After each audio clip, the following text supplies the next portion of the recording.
몰라, 범생이 같은 새끼.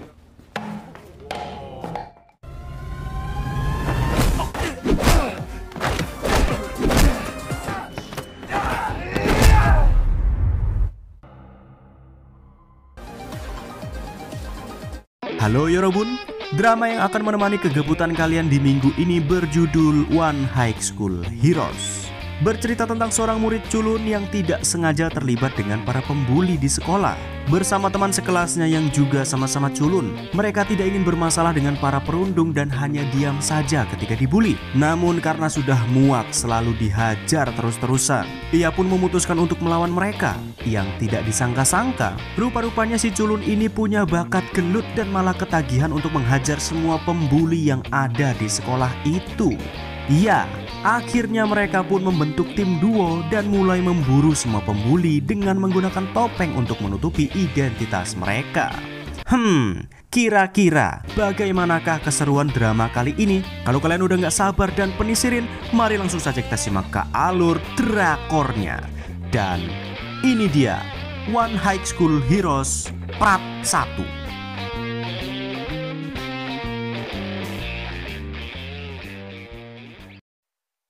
Kisah dimulai dengan seorang murid lugu yang baru saja pindah ke sekolah menengah.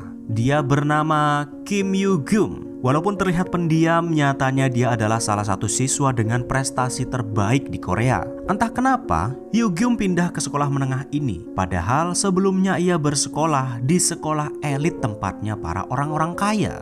Yap, Yoo-gyum ini berasal dari keluarga konglomerat alias anak ewong sugih guys.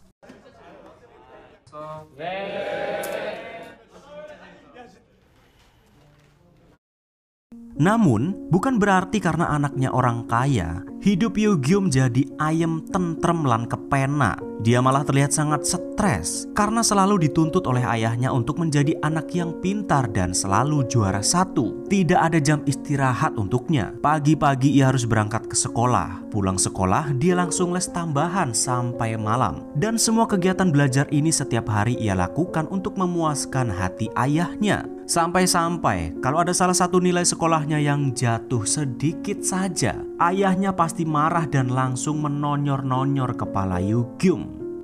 김혜경, 왜 자꾸 같은 함정에 빠지는 거냐? 왜? 또 틀리네. 집중 안 할래? Karena tekanan mental yang diberikan oleh ayahnya itu, alhasil Yoo-gyum pun tidak bisa menikmati masa-masa sekolahnya dan jadi terlihat seperti murid cupu yang pendiam. Ketika ia baru pindah ke sekolah ini saja, Yoo-gyum langsung mendapatkan perundungan dari seorang murid sok jago yang bernama Choi Hong-il. Saat itu Yoo-gyum sebenarnya berusaha melawan, namun sayangnya karena ia memang gak bisa gelut, Yoo-gyum pun terpaksa harus terima begitu saja saat dipukuli olehnya. Namun ketika si Hong-il ini mengambil barang berharga milik Yoo-gyum, yakni sebuah Walkman yang selalu saja ia bawa kemana-mana, tiba-tiba saja suasananya pun berubah. Yang awalnya Yoo-gyum seperti murid cupu dan tidak bisa apa-apa, seketika ia langsung memasang wajah serius dan memintanya secara baik-baik agar Hong-il mau mengembalikan Walkman-nya. Namun Hong-il dengan songongnya menolak dan malah menonyor-nonyor endas Yoo-gyum seperti yang dilakukan oleh ayahnya. Tentu saja tonyoran itu pun membuat Yoo-gyum semakin emosi dan muak sampai tiba-tiba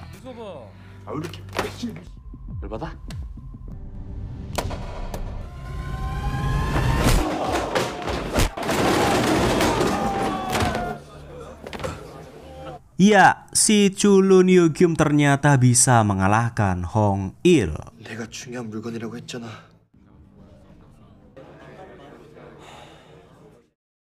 Dan setelah pertarungan tersebut, saat hendak pulang sekolah, seorang murid lainnya tiba-tiba saja sok akrab dengan Yoo-gyum. Murid yang juga terlihat culun ini bernama Kang Yoon-gi. Entah kenapa dia tiba-tiba sok akrab dan mengatakan, besok mau gelut lagi nggak cuy? Yap, ternyata si Yoon-gi ini hendak memberitahukan kalau Yoo-gyum sudah mengalahkan Hong-il. Besok-besok pasti temannya yang tidak terima akan mencoba membalas dendam kepadanya.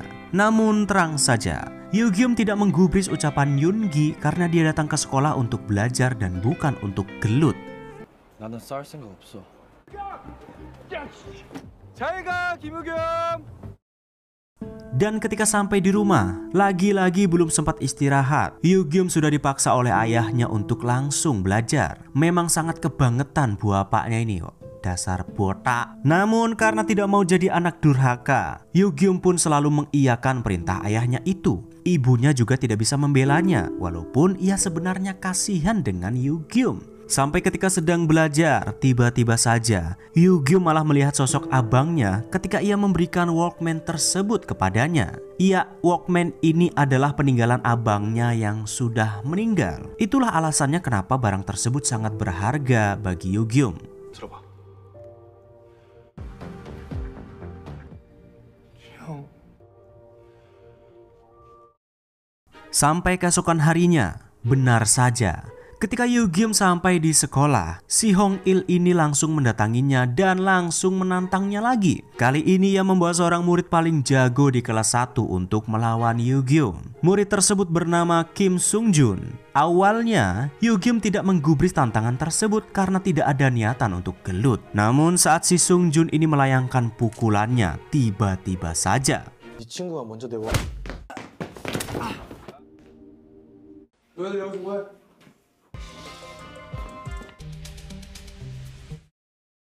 Iya, setelah pergelutan dipending, Yoongi yang masih sok akrab dengannya pun lantas nyerocos terus dan malah memberi saran kepadanya agar ia bisa menang melawan Sung Jun di pertarungan selanjutnya. Entah Yoongi ini cuma jago teori doang atau gimana, tapi dia mengatakan kalau besok Yugyum jangan sampai adu pukul dengan Sung Jun, tapi harus adu gulat supaya bisa menang. Rupa-rupanya Yoongi tahu kelemahan Sung Jun dan entah bagaimana caranya dia bisa dengan pedenya mengira kalau Yugyum pasti akan menang melawan Sung Jun. Sampai tidak lama kemudian, ternyata benar. Sung Jun dan kawan-kawannya masih hendak menantang Yugyum dengan mencuri Walkman miliknya. Yugyum terpaksa meladeni tantangan mereka karena barang berharganya dicuri. Ditemani oleh Yoongi, mereka pun akhirnya sampai di sebuah lokasi untuk berduel. Tentu saja karena merasa yang terkuat di kelas 1, Sung Jun pun meremehkan Yugyum dan langsung melancarkan beberapa pukulan.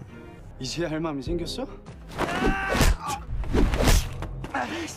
Merasa ia tidak pernah punya salah kepada mereka, Yugyum mencoba untuk meminta baik-baik barang berharga miliknya. Namun si Sung Jun yang sok ini tidak peduli sama sekali dan terus saja memberikan beberapa pukulan sampai membuat Yugyum babak belur. Karena tidak terima dipukuli, ia pun mencoba membalas beberapa pukulan ke arah Sung Jun. Tapi ternyata tidak ada satu pukulan yang masuk dan malah ia semakin babak belur.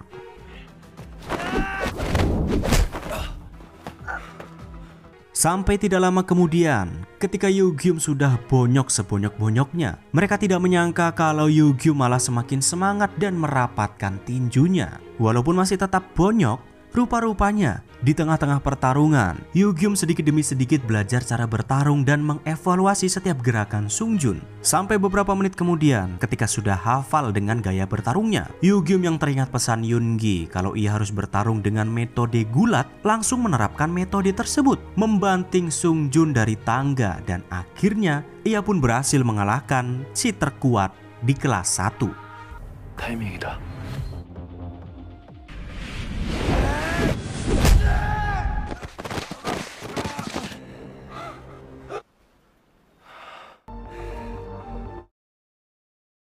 Dan setelah pertarungan tersebut, Yoongi yang masih nempel dengan Yugyum lantas terus saja mengatakan kalau ternyata penglihatannya selama ini tidak salah, kalau Yugyum memang punya bakat bertarung yang cukup hebat. Ia mengatakannya dengan sangat pede, seolah-olah ia juga seorang petarung yang cukup hebat. Sambil terus menempel, Yoongi pun memberikan sebuah krim untuk menyamarkan bekas lukanya, yang dimana tentu saja akan sangat berbahaya jika orang tuanya tahu kalau ia telah berkelahi di sekolah. Namun ternyata Yugyum cukup tenang saat ditanya oleh ayahnya dan mengatakan kalau penyebab memarnya tersebut karena tidak sengaja terkena bola basket.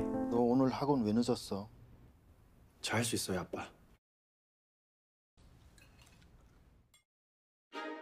Sampai keesokan harinya setelah kalah dari Yugyum, si Sung Jun dan kawan-kawannya ternyata dihajar habis-habisan oleh sang senior anak kelas 2. Mereka adalah kelompok pembuli dari kelas 2 yang selama ini satu grup dengan Sung Jun. Ada Ji Hyuk selaku pemimpin mereka. Ji Hyuk ini tidak terima dengan kekalahan Sung Jun yang katanya jagoan di kelas 1. Karena tidak ingin kelompoknya dipermalukan, ia pun meminta Sung Jun dan kawan-kawan untuk melakukan pembalasan licik, yakni dengan diam-diam memukul kepala Yoo Gyum sampai sekarat. Tentu saja, karena takut dengan Ji Hyuk, akhirnya Sung Jun pun melakukan semua perintahnya.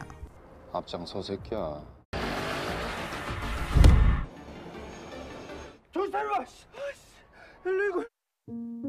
Namun setelah berhasil memukul kepala Yoo Gyum, saat melihatnya dilarikan ke rumah sakit, ternyata Sung Jun nampak agak sedikit menyesal. Ia kepikiran dengan kondisi Yoo Gyum, apakah selamat atau tidak. Dan beruntungnya, ternyata ia baik-baik saja. Karena tidak ingin kedua orang tuanya tahu kalau Yoo Gyum terlibat perkelahian, Yoon Gi pun lantas membuat alasan kepada ayahnya kalau Yoo Gyum tadi hanya tidak sengaja terjatuh dari tangga dan membuat kepalanya terluka. Ya, walaupun alasannya terkesan terlalu maksa, tapi nyatanya ayahnya itu percaya-percaya saja.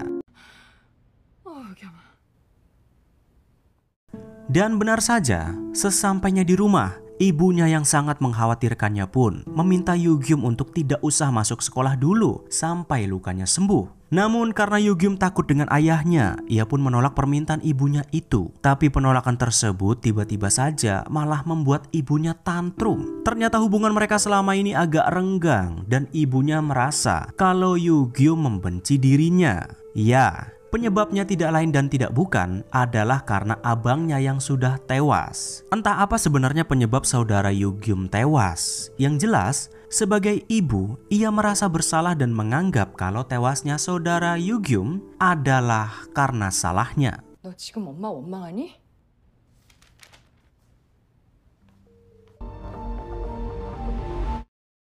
Hingga sampai keesokan harinya, ketika Yoo Gyum kembali ke sekolah, tiba-tiba saja Ji Hyuk dan kelompoknya langsung mendatanginya untuk mengeroyok. Melihat Yoo Gyum yang akan dikeroyok, Yoon Gi lagi-lagi nimbrung dan berusaha menghentikan pertarungan tak adil tersebut. Dengan cengengesan, Yoon Gi pun meminta Ji Hyuk untuk segera pergi dari sana atau ia akan melaporkannya kepada wali kelas. Santai sekali si Yoon Gi ini. Sampai saat jam istirahat pertama, Ji Hyuk yang tidak ingin melepaskan Yoo Gyum pun membawa mereka ke atap untuk menghajarnya.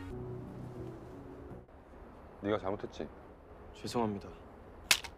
Di sana ia diminta untuk meminta maaf kepada Sung Jun dan harus mau menjadi kacung mereka. Karena tidak ingin memperpanjang masalah, Yoo Gyum pun menuruti semua perintahnya. Sampai pada akhirnya, Ji Hyuk malah meminta Sung Jun untuk menghajar Yoo Gyum di hadapan mereka. Namun, karena merasa masih punya harga diri sebagai seorang pria, Sung Jun lantas menolak perintah Ji Hyuk dan malah ia yang dihajar habis-habisan oleh mereka hingga tiba-tiba.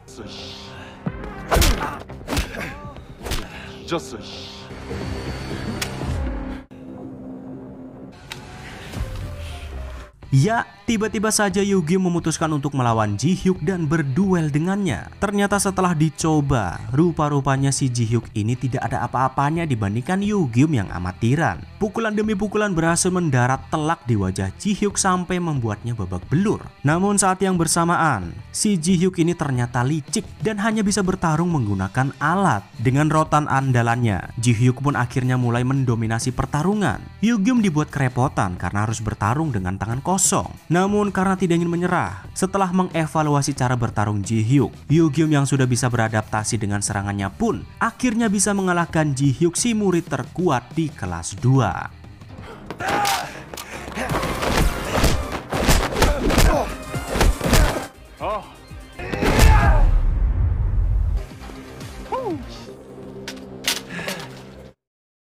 Dan tidak lama kemudian, ketika Yoo Gyum hendak kembali ke kelasnya, tiba-tiba saja ada seorang murid yang sok baik kepadanya dan membantunya untuk menuju ke kelas. Yoo Gyum pun heran, sopo meneh jane bocah iki. Yang rupa-rupanya, siswa ini adalah murid terkuat di kelas 3.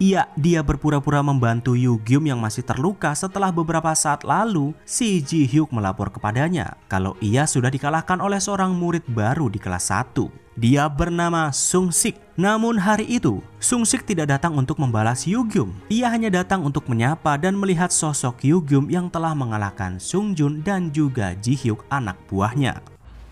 어이 친구. 여기서 할까? 김호겸 늦었다.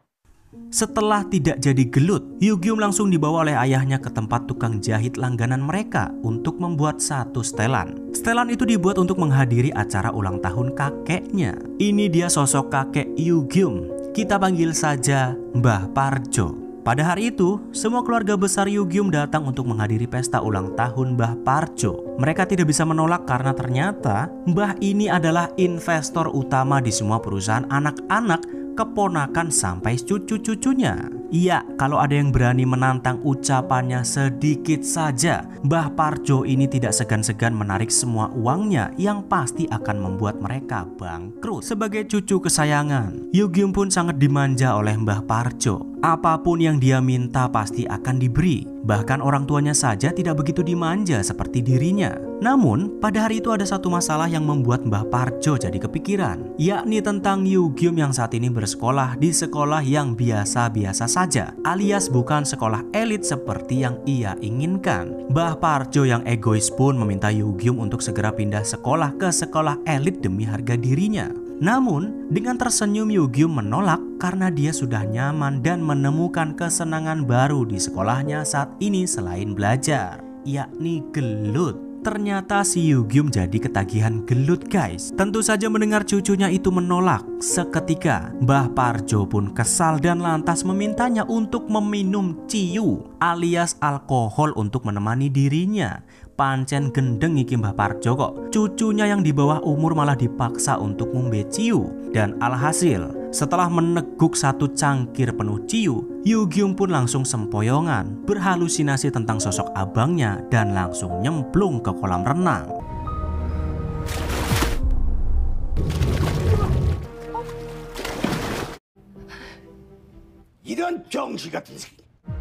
아버님, Karena kesal, frustasi dengan keluarganya yang terus saja memaksanya untuk menjadi pintar, Yugyum pun mencoba melampiaskan kekesalan tersebut dan langsung menantang duel Sung Sik. Yoongi yang mengetahui betul kalau kondisi Yugyum belum sembuh total, lantas berusaha melarangnya. Namun tetap saja ia ngeyel dan langsung menghampiri Sung Sik. Bahkan tidak tanggung-tanggung, Yugyum membalas perbuatan Sung Sik waktu lalu dengan menuangkan minuman dan melemparkan botol tersebut ke endasnya. 네가 나한테 싸움 안 걸까 봐.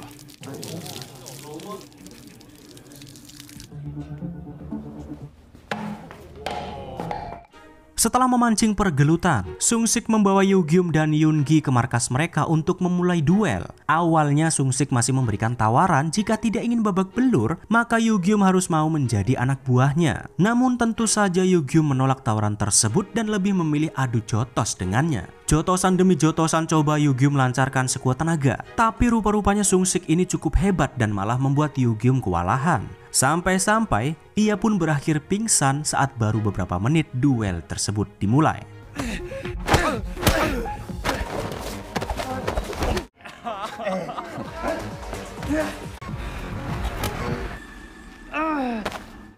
Ya, rupa-rupanya kali ini Yugyum tidak bisa mengimbangi si terkuat di kelas 3. Melihat Yugyum yang sudah terkapar, Sung Sik yang belum puas pun menantang Yoongi untuk mau melanjutkan duel dengannya. Siapa sangka, Yoongi yang terlihat seperti murid culun lain menyanggupi tantangan tersebut dengan sangat pedenya. Entah memang Yoongi ini sebenarnya jago gelut atau tidak, tapi ketika ia sudah mengepal tinjunya, tiba-tiba saja Yugyum yang tadi sudah pingsan malah terbangun dan kembali menantang Sung Sik. Pergelutan ronde kedua pun kembali dimulai dengan Yugyum yang akhirnya bisa mengkonter semua serangan Sung Sik. Namun sayangnya ketika Yugyum sudah hampir bisa mengalahkannya, tiba-tiba saja temannya si terkuat nomor 2 di kelas 3 pun mencoba bermain licik menyerang Yugyum dari belakang. Dengan terpaksa, Yoongi yang awalnya hanya ingin menjadi penonton pun akhirnya memperlihatkan kemampuan bertarungnya dan menghajar si terkuat nomor 2 sampai akhirnya mereka pun berhasil mengalahkan Sung Sik, si terkuat di kelas 3.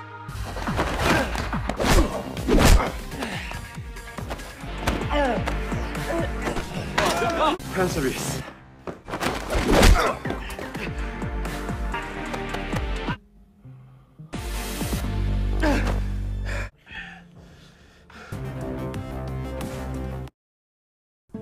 Sementara itu di sisi lain, ibu Yugyum yang masih merasa bersalah dengan tewasnya salah satu putranya lantas mencoba untuk memberanikan diri membuka kamarnya. Ternyata ibu Yugyum merasa bersalah karena dahulu putranya pernah beberapa kali meminta tolong kepadanya untuk membiarkannya istirahat sebentar dari belajar. Ya, rupa-rupanya ternyata abang Yugyum tewas karena Bundir tidak tahan dengan tekanan dari ayahnya yang juga memaksanya untuk menjadi murid yang pintar.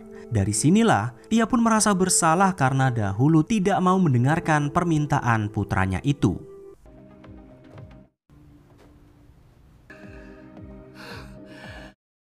Dan beberapa hari kemudian setelah ketagihan gelut, Yugyum diam-diam mulai melatih tubuhnya. Selain kondisi fisik yang berubah, ternyata sifat Yugyum juga berubah. Kini ia tidak diam saja dan berani melawan guru lesnya saat kepalanya ditonyor-tonyor. Karena kejadian itu ayahnya pun marah kepadanya sebab kini ia berani melawan.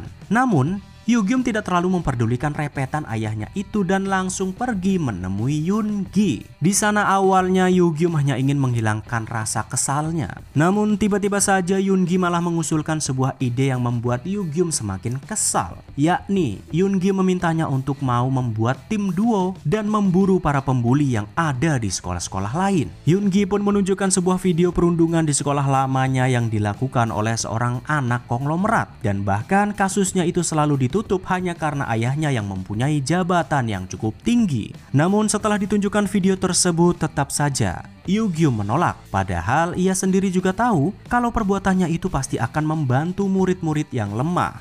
너 좋아하잖아.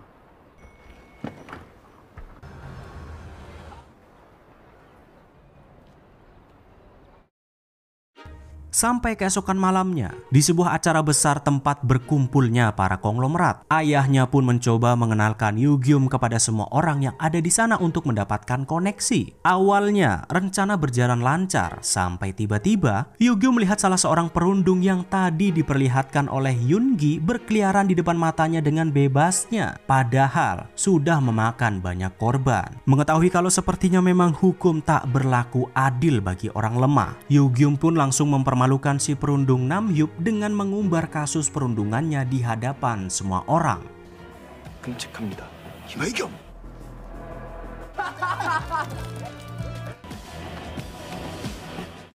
Dan tentu saja, setelah mengetahui Yugyum berani mempermalukan keluarga tersohor, ayahnya pun murka dan langsung mengamplengnya. Ia marah karena perbuatan Yugyum bisa mengancam keluarga mereka kehilangan kesempatan untuk mempunyai koneksi dari orang-orang kaya. Namun Yugyum tidak diam saja. Ia lantas membantah ayahnya dan mengatakan kalau ia tidak mau menjadi seperti mereka yang terkenal pintar dan kaya. Namun di belakang sebenarnya mereka adalah seorang penjahat. Terlebih lagi, Yugyum pun akhirnya menolak untuk terus belajar karena tidak mau berakhir seperti abangnya yang tewas bundir karena terlalu frustasi untuk memenuhi ekspektasi dan keinginan ayahnya. Dan berakhir, Yugyum pun setuju dengan ide Yoongi untuk memburu para pembuli di sekolah. 잡으러 가자. Dan setelah beberapa hari kemudian, ternyata kejahatan Namhyup, si anak konglomerat, masih saja terus berlanjut. Bahkan sampai memakan korban dan beberapa dari mereka yang tidak tahan memutuskan untuk bundir. Dan di saat itulah ketika Namhyup dan kawan-kawannya sedang melakukan pembulian yang sudah kelewat batas. Dari kejauhan terlihat dua pahlawan bertopeng datang untuk menghentikan mereka. Iya, Yugyum dan Yoongi menggunakan topeng untuk menutupi identitas mereka sembari memburu para pembuli di sekolah. Namun, apakah misi mereka memburu para pembuli dengan menggunakan topeng akan berlangsung mulus? Sayangnya, kita harus mencari tahu keseruan itu di episode selanjutnya minggu depan. 아이고 저기 계시네. Bersambung. Dan itulah dia One High School Heroes episode 1 sampai 4. Untuk episode selanjutnya baru akan tayang minggu depan ya guys. Seminggu sejak part 1 ini rilis. Karena memang dramanya ini masih ongoing alias bersambung. Jadi harap bersabar. Dan kalau kalian gak mau ketinggalan keseruan untuk episode selanjutnya, silakan disubrek dulu dan aktifkan lonceng notifikasinya. Ya wes, segitu dulu rangkuman kita kali ini. Jangan lupa di episode selanjutnya kita akan melihat keseruan Yugyum dan Yoongi memburu para pembuli dengan topeng mereka yang mirip sempak. Arigato gozaimashita dan ayo mbadok disik guys. Wetenge nyong wis kencot gejan. Ciao.